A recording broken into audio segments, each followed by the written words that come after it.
مگر اللہ کے چیدہ بندے اس انجام بد سے محفوظ ہوں گے۔ ان کے لیے جانا بوجھا رزق ہے، ہر طرح کی لذیذ چیزیں اور نعمت بھری جنتیں جن میں وہ عزت کے ساتھ رکھے جائیں گے، تختوں پر آمنے سامنے بیٹھیں گے، شراب کے چشموں سے ساغر بھر بھر کر ان کے درمیان پھرائے جائیں گے، چمکتی ہوئی شراب جو پینے والوں کے لیے لذت ہوگی، نہ ان کے جسم کو اس سے کوئی ضرر ہوگا اور نہ ان کی عقل اس سے خراب ہوگی، اور ان کے پاس نگاہیں بچانے والی خوبصورت آنکھوں والی عورتیں ہوں گی، ایسی نازک جیسے انڈے کے چھلکے کے نیچے چھپی ہوئی جھلی۔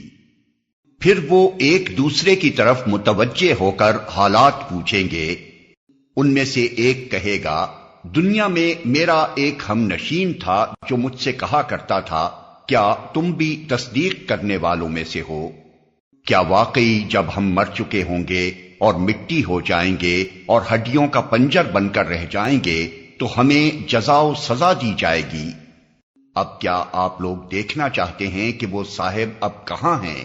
یہ کہہ کر جو ہی وہ جھکے گا تو جہنم کی گہرائی میں اس کو دیکھ لے گا اور اس سے خطاب کر کے کہے گا، خدا کی قسم تو مجھے تباہ ہی کرنے والا تھا، میرے رب کا فضل شامل حال نہ ہوتا تو آج میں بھی ان لوگوں میں سے ہوتا جو پکڑے ہوئے آئے ہیں۔ اچھا تو کیا اب ہم مرنے والے نہیں ہیں؟ موت جو ہمیں آنی تھی وہ بس پہلے آ چکی، اب ہمیں کوئی عذاب نہیں ہونا۔